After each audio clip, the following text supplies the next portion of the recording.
The 47th floor of Halden Tower was supposed to be empty at 2:14 in the morning. Then the elevator chimed. A 6-year-old girl in a yellow star-printed nightgown stepped out barefoot, eyes open but unseeing, and began walking toward the floor-to-ceiling glass at the corridor's end.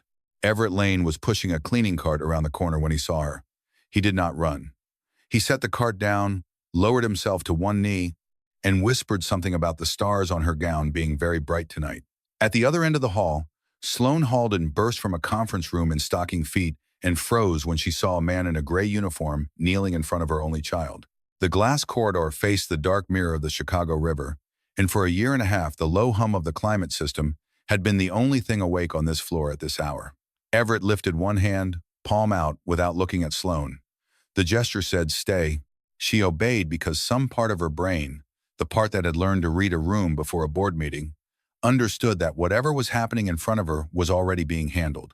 The girl, Piper, had stopped walking. Her eyes were open, but her pupils were wide and still. Everett did not touch her face. He touched the back of her hand with 2 fingers, the way a nurse would find a pulse, and he kept his voice low and steady, the voice of someone who had once spent 6 months learning that a wrong tone could tip a sleeping mind into terror. "You were looking for your pillow," he said softly. "I think it's this way. Do you want to come with me?" Piper did not answer, but when he rose and turned, she turned with him. He led her, not by the wrist, but by walking just ahead, the way one leads a horse in a dark pasture. She followed as if she were still inside the dream that had carried her out of the sofa in the conference room. Sloane stood with her back pressed against the wall, one hand pressed to her mouth, and did not move until Everett had walked her daughter past her and laid her down on the long sofa where Wren had left her 40 minutes earlier. Wren was still curled on the other end of that sofa, asleep, one arm thrown over her face, and Sloane, looking at her, felt not anger but the kind of tenderness that comes only from having been that tired yourself. Everett drew the blazer Sloane had flung aside over Piper's shoulders. He sat on the floor beside the sofa and kept his index finger resting lightly on the inside of her wrist. He did not speak for 9 full minutes. Sloane watched him watch her daughter, and during those 9 minutes she understood, with a clarity that would frighten her later when she remembered it, that Piper had been 2 steps from the glass. The 47th floor did not open, but the sound of that elevator chime would live in her chest for a long time. When Piper's breathing finally lengthened into the slower rhythm of real sleep, Everett stood. He tucked the blazer around her, not tight, and moved toward the corridor without a sound. Sloane caught him at the door. "Who are you?" Her voice came out smaller than she had meant. "I'm the night crew," he said, and began to step around her. "No," she put her hand on the doorframe, not on him. "How did you know how to do that?" He stopped. He did not turn all the way around. "My wife walked through our house for 6 months at the end of her life," he said. "I learned." And then he went, pushing his cart past the elevator, and Sloane stood in the doorway of the conference room for a long time before she remembered how to sit down. When she finally did sit, she sat on the floor beside Piper, not on the sofa, because she did not trust her legs to hold her a second time. By 7 the next morning, Sloane was at her desk, a cold cup of coffee beside her and a thin file in front of her. Wren, still pale from the night before, had pulled everything the building had on the man. The personnel record was almost nothing. A subcontract through Meridian Facility Services, a start date in August, a clearance photograph that showed a tired face and careful eyes, and one line in the notes field that read prior medical background, unspecified. Wren had gone further on her own, quietly, after she had woken on the couch at 4 in the morning and understood what she had nearly slept through.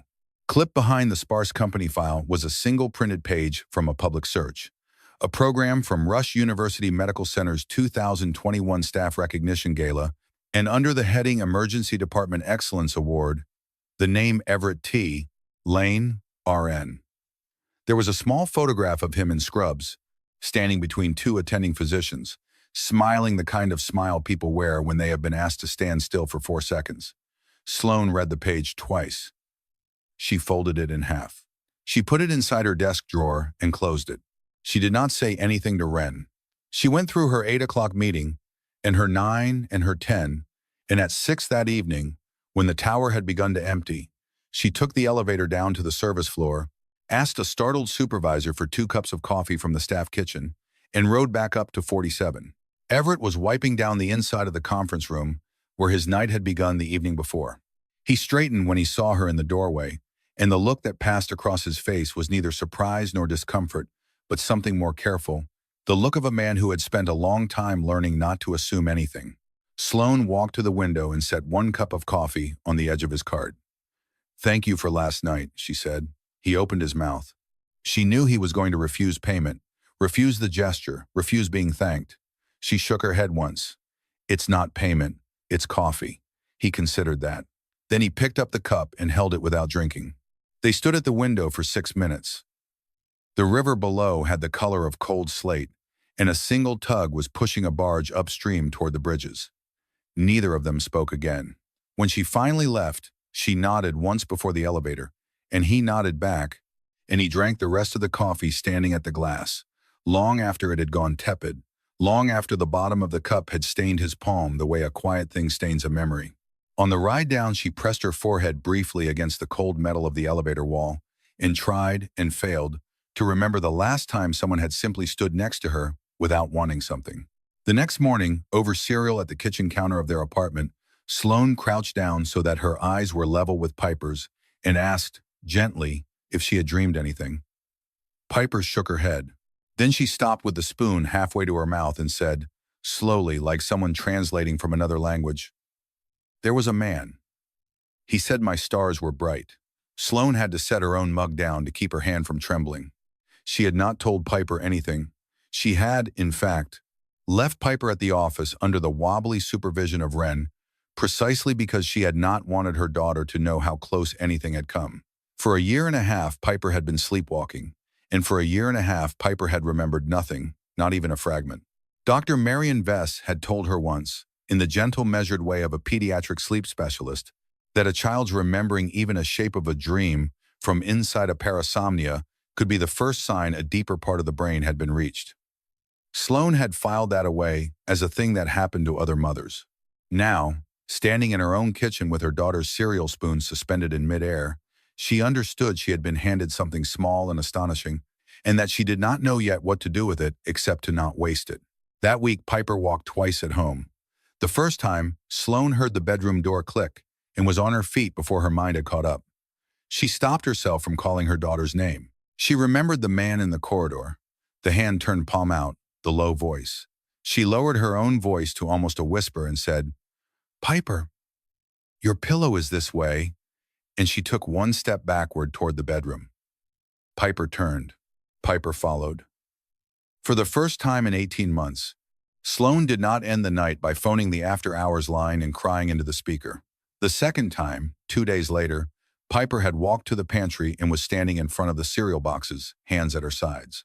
Sloan repeated the same low phrasing, the same backward step, and guided her home. She sat on the edge of Piper's bed for 40 minutes afterward, not because Piper needed her, but because she needed the sight of her daughter asleep and unhurt. On Friday evening, she came down to the 47th floor again. She did not bring coffee this time. She brought a leather-bound notebook. She found Everett restocking the housekeeping closet at the end of the hall and asked, with a stiffness that embarrassed her, if he had 10 minutes. He nodded. They sat on the hallway bench under the emergency lights, and she wrote down 3 things he told her. Use an amber bulb in the hall at night, not white.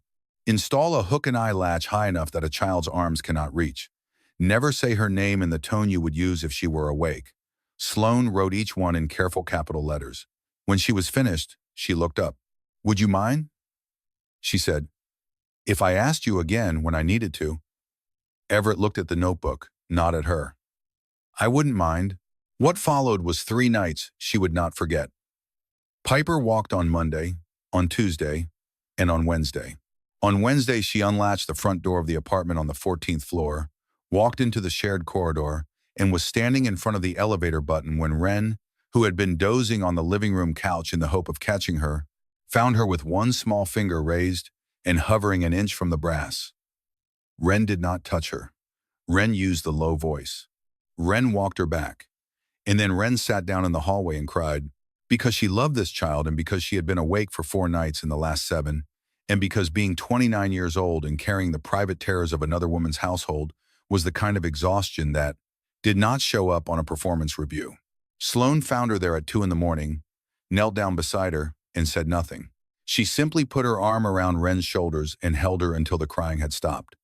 Then she sent Ren home in a cab and paid the driver in cash and told her not to come in the next day. That night, at 1:40 in the morning, Sloane sat on the edge of her bed and typed a message to a number she had not used since the notebook conversation. She wrote, "She's safe, but I'm not. Sorry to bother you." She stared at the screen for a long time and then pressed send before she could unsend it. 10 minutes passed. Then her phone lit up. "I'm at 47 right now. If you want, I can come by after shift." 2:30, she answered with one word. "Come." He arrived at 2:48, in the same gray jacket he wore on the sidewalk, and she let him in without speaking. He did not go near Piper's room. He walked the apartment the way a paramedic walks a scene. He noted the glass edge of the living room coffee table, the balcony latch that sat at a child's chest height, the absence of any chime or bell on the bedroom door. He spoke in a murmur so soft that if Piper had walked out of her room, she might not have woken. "I'll send you a list," he said. "Ace Hardware on Ashland is open Saturdays until 7. Everything I'm going to name costs less than $40 altogether." Sloane nodded. She put the kettle on. They sat at the kitchen table for 40 minutes, and for much of that time they said nothing at all. He drank his tea. She drank hers. Once she started to apologize for the hour, and he shook his head. "You don't have to be sorry for texting," he said. "I sleep very little." He paused, turned the mug a quarter turn, and added almost to himself, "Some people who have lost someone sleep a lot. Some people don't sleep at all. I fall in the second group." She looked at him over the rim of her cup. "Which group am I in?" she asked. He did not quite smile. "You're in the group that pretends to sleep so the people around you won't worry." She set the cup down slowly. "Yes," she said, "that's the one." Before he left, she walked him to the door. She did not touch him. She said, "Thank you, Everett," and he said, "Good night, Sloane." And the sound of her first name in his mouth surprised her enough that she stood in the hallway after he had gone and pressed her palm flat against the wood of the door for a moment, as if to keep something from leaving. That Sunday, he took his daughter May to Humboldt Park.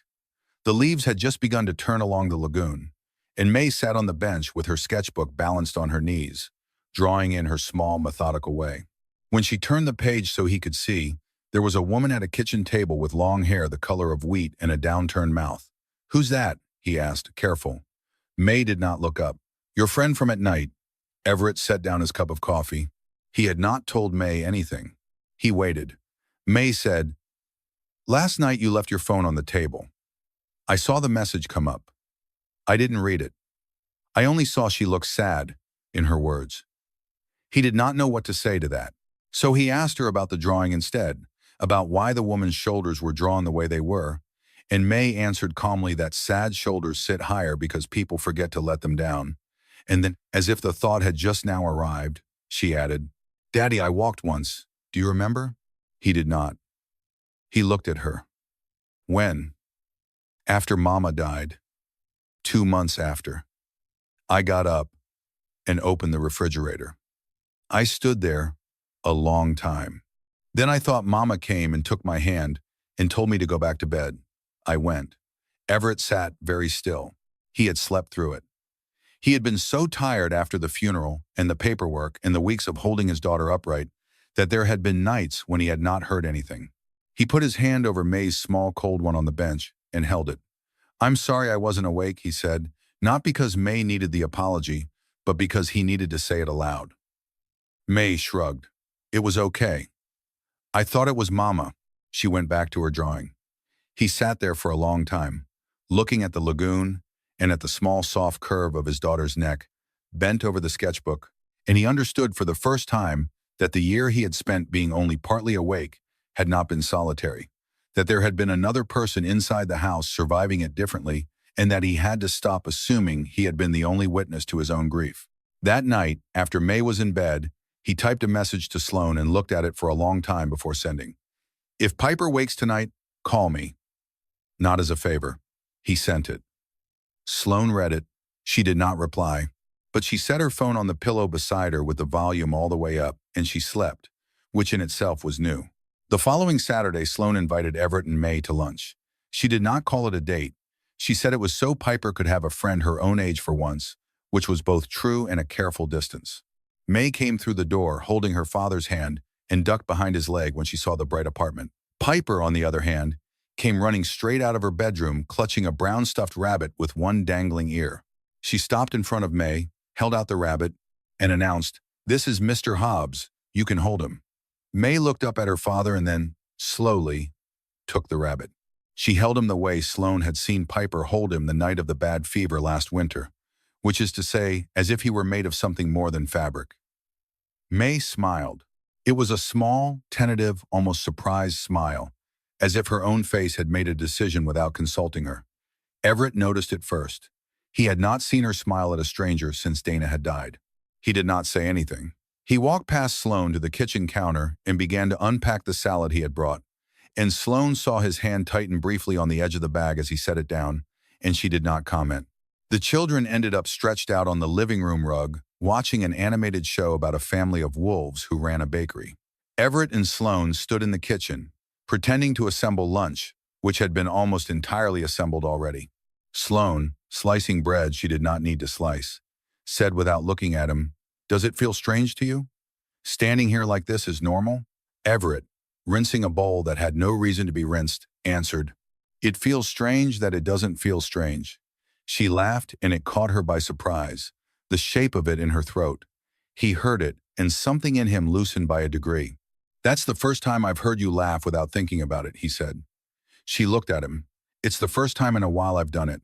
They ate at the counter with the children on the rug, and the afternoon slipped into itself. Later, while the girls were picking out a second show, Sloane led him to the bookshelf by the window and took down a framed photograph he had not noticed before. A man about his own age, younger perhaps, in a navy blue Rush University fleece, sitting on a porch in summer light. "This is Mark," Sloane said, "my husband. He died in 2022. Everett took the photograph in both hands. "He was a resident at Rush," Sloane said, before he moved into the administrative side. "Internal medicine. He left clinical work about a year before the accident." She watched Everett's face. "I'm telling you because I realized this morning why I've been so at ease with you from the beginning. It isn't just what you did for Piper. It's that you carry a smell I used to know, antiseptic, and that hand soap they use only in hospitals. I grew up breathing it off Mark's collar." Everett held the photograph a long time. He did not know what to say. Finally, he said, "I might have walked past him in a hallway. I don't remember. I wish I did." Sloane reached out and put her hand on his forearm. It was the first time she had touched him on purpose. "You don't have to remember," she said. "I'm telling you so you know I'm not hiding anything from you. I don't want this, whatever this is, built on something unsaid." He nodded. He set the photograph back on the shelf, with his thumb on the glass a moment longer than was necessary, and when he turned to the kitchen, she had already gone back to the bread. 6 weeks had passed since the night of the elevator. On a Tuesday morning, in the soft beige exam room of the pediatric sleep clinic on North Wabash, Dr. Marion Vest set down her pen and told Sloane quite plainly that Piper's frequency had dropped from 3 episodes a week to roughly 1. "I'd call that a breakthrough," she said. "Whatever you are doing, keep doing it." Sloane, who was not in the habit of offering explanations, said only, "A friend showed me how." "Doctor," Vest wrote a note and nodded. "Then keep that friend close." Sloane did not trust her voice to answer. She nodded back. In the elevator on the way down, she looked at her own reflection in the polished wall and did not recognize the expression on her face, which was not quite relief and not quite hope, but something in between, the look a person gets when they begin to remember that certain futures are still available.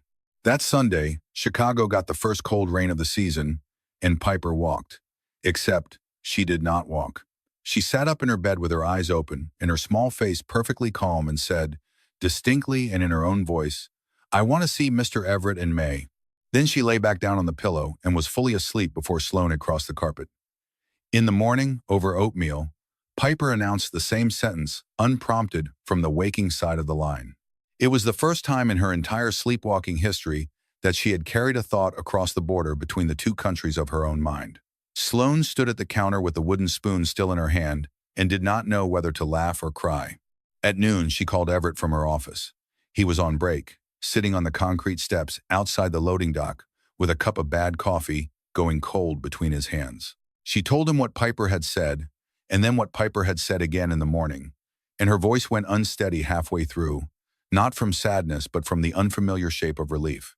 He listened. He did not interrupt. When she finished, he waited a moment and then said, "That's a very good sign, Sloane." She could hear him trying not to make his voice larger than he meant it to be. After she hung up, he did not move for a long time. Delia Korf, on her way past with a bag of replacement filters slung over her shoulder, stopped and thumped him on the shoulder the way she thumped all her night crew. "What's with you?" she asked. Everett did not look up from his cup. "I think I'm coming back to life, Delia." Delia considered this without surprise. Delia had been on this job 28 years and had seen many men come back from many things. "All right," she said. "Remember to breathe." She walked on. He did remember. He breathed. He sat on the step 10 more minutes and let the cold coffee sit in its cup and did not feel the particular urgency he had carried for 2 years to stand up and be useful somewhere. That evening, for the first time, Everett invited them to his apartment in Pilsen. It was a 2-bedroom walk-up above a bakery, warm from the ovens in the winter and full of the smell of sugar and yeast in the mornings. He cooked spaghetti with red sauce. May set the table with mismatched plates and narrated the lineage of each one to Piper, who listened as if she were being handed a state secret. After dinner, May led Piper to her bedroom and showed her the 72-color Prismacolor set that had been, privately, the most expensive object in the apartment for the last 8 months. The two girls sat cross-legged on the rug and began, without any negotiation, to draw the same picture from opposite ends of a single sheet of paper. Sloane stood in the doorway of the small bedroom and watched them, and when she turned back to the living room, Everett was watching her. "I didn't know your apartment was this small," she said. He handed her a mug of coffee. "It was enough for the two of us," he said. "Lately it feels a little tight." She did not ask him what he meant by tight. She understood. After the girls had finished their drawing, May brought it out to show them. It was a house with 4 windows, a yellow door, and 4 figures holding hands across the front porch. Nobody pointed out that the figures were holding hands. It would have been a way of saying aloud something that was working precisely because it had not yet been said. 3 months after the night of the elevator, Sloane invited Everett, May, and her father Harlan to dinner at her apartment. Piper had been free of sleepwalking for 3 weeks. Harlan arrived first, leaning a little on his cane, the left side of his face still a fraction slower than the right from the stroke he had survived 18 months before. He had been the chairman of Halden Industrial for 22 years before he had passed the chair to his daughter. He had not, in all the months since Sloane began to speak of a night shift friend, asked her any questions. When Everett came through the door with May in her good coat, Harlan looked at him for a long, measuring moment and then held out his hand. "My daughter has had a hard year," he said. "Thank you for not making it harder." Everett shook the offered hand. "She has done the harder work, sir. I've mostly stood by." Harlan, who had been expecting many kinds of answers, nodded once and said nothing further. He liked the man immediately and would not say so aloud for another month. Over dinner, he watched his granddaughter laugh at something May had said about her teacher, and he watched his daughter let the dinner run over its planned time without apology, and he decided privately that whatever was happening at this table was the first thing that had made sense in his family since the accident. After dinner, the girls curled up together in Piper's room and fell asleep with their heads on the same pillow. May was staying over. Everett gathered his jacket and his keys at the door. Sloane walked him into the hallway and pulled the apartment door almost closed behind her. The hallway lights were low. "You could stay," she said, "on the couch. I don't want you driving this late." Everett stopped with his hand on the doorknob. "Sloane, I know." She looked at him without blinking. "I know what I'm saying." The silence that followed was not uncomfortable. It was the quiet of two people who had been standing on the edge of the same sentence for weeks and had finally both stepped up to it. "I know what I want," he said slowly. "I just don't want to do it wrong." And then, because he had learned in the last year of his marriage that certain things do not survive being postponed, he said it plainly. "I love you, Sloane. I think I've loved you since the night you brought 2 cups of coffee down to 47. I didn't know when I'd be allowed to say it. I was afraid of breaking something that was healing." Sloane did not answer right away. When she did, her voice was very steady. "Mark has been gone almost 3 years. For a long time, I thought my heart had simply stopped working. It hadn't. It was waiting for someone who wasn't afraid of standing close to it." She stepped toward him and put both her hands on his face. "I love you, Everett. and I am not afraid of saying it anymore." He closed his eyes. When they kissed, it was slow and long and a little unsteady. The kiss of two people who had been patient for so long that patience had become a habit, and this was the... When they drew apart, she kept her forehead against his for another moment, and he said, very quietly, "I was not expecting any of this to happen again in my life." "Neither was I," she said. "That's how I know it's real." He slept on the couch that night because they had both agreed, without speaking, that the children's first morning of this new arrangement should be as quiet as possible. In the morning, Piper wandered out of her room at 7:30, yawned, saw Everett at the kitchen counter pouring coffee from the French press, and saw May at the table setting out 4 bowls for cereal. Piper did not look surprised. She walked up to the counter, tilted her head, and asked, "Mr. Everett, are you going to eat bread here?" Everett crouched down to her level. "If you want me to," he said. Piper thought about it with the gravity of a child managing a treaty.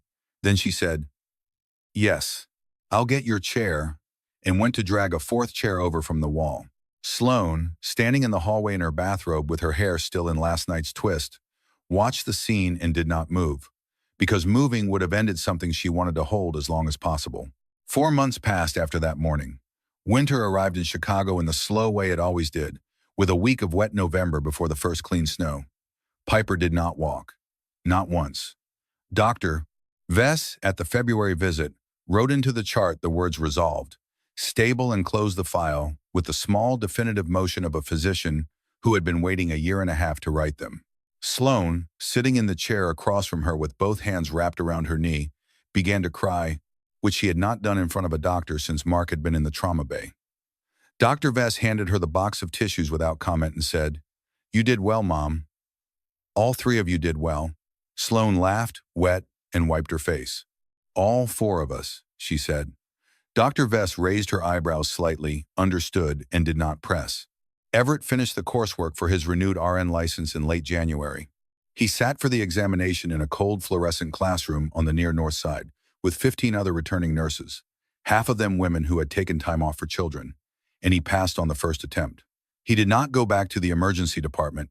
He had thought about it for a long time, standing outside the sliding doors at Rush one afternoon during his clinicals, and he had known, with the clean certainty of a man who had given himself permission to choose, that he was not going back there. The emergency department was a place full of Dana's last winter. It would always be, for him, the loud room where nothing could be slow. Instead, he accepted a position in the pediatric sleep disorders unit on the 6th floor.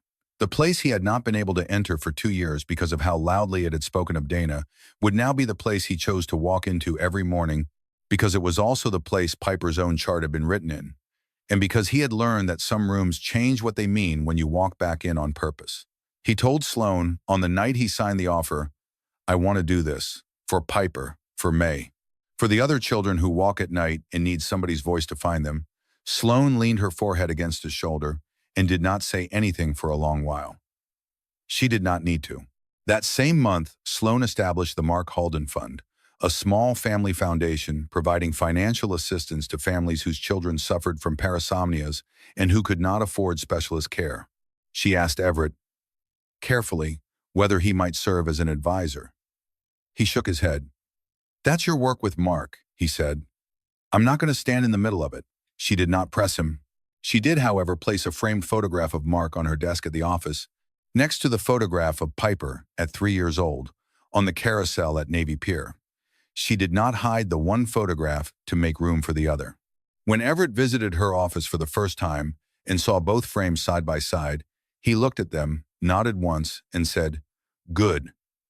That was the whole conversation. It was also, in its way, a vow.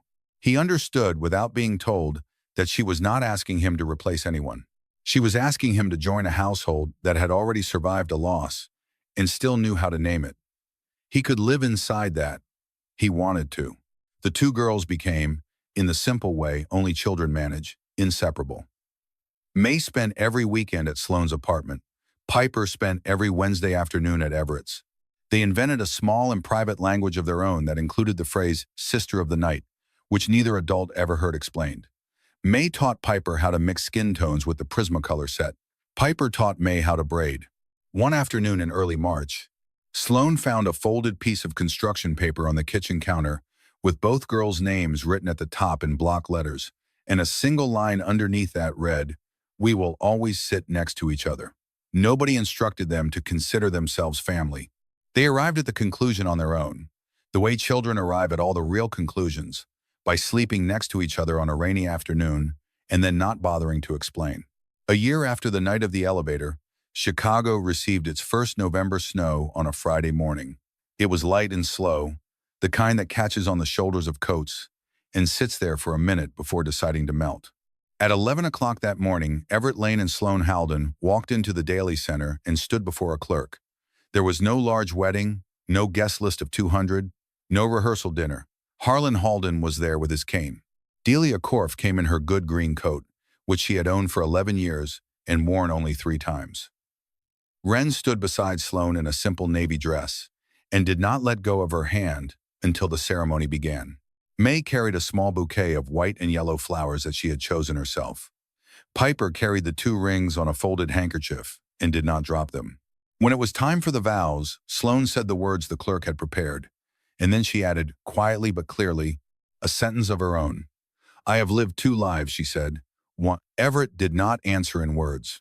He took her hand and held it in both of his, and when he lifted it to put on the ring, he was surprised to find that her fingers were steady and his own were not. That evening, the 4 of them went back to Sloan's apartment, which had quietly become their apartment over the fall. Piper and May, already in matching pajamas, climbed into Piper's bed together without discussion. Piper fell asleep first. May watched her for a minute and then reached out and took her hand. Out on the balcony, bundled in coats, Everett and Sloan looked across the river at the lit spine of Halden Tower. "Do you remember the first night?" she asked. He did not look away from the far lights. "I remember the elevator opening. I remember thinking, for half a second, what if I'd walked a second slower? But you didn't walk slower, no, because I had been waiting in the right place. I just didn't know what I was waiting for." She leaned her head on his shoulder. I love you, he said, "more than I thought I had left in me." They stood for a long time without speaking. The snow fell in small, unhurried pieces across the river, in the far windows of the city, and down in the apartment behind them, Piper shifted slightly under the blanket. She did not walk. She did not rise. She only turned in her sleep until her hand, without searching, found May's hand and held it. 47 floors above and half a mile away, the hallway where a pair of elevator doors had once opened at 2:14 in the morning was dark and empty, as it should have been from the start. And somewhere inside the ordinary quiet of 2 children sleeping and 2 grown people standing together in the cold, a year's worth of healing had settled into the shape of an ordinary Friday night, which was, both of them understood, the shape they had been trying all along to make.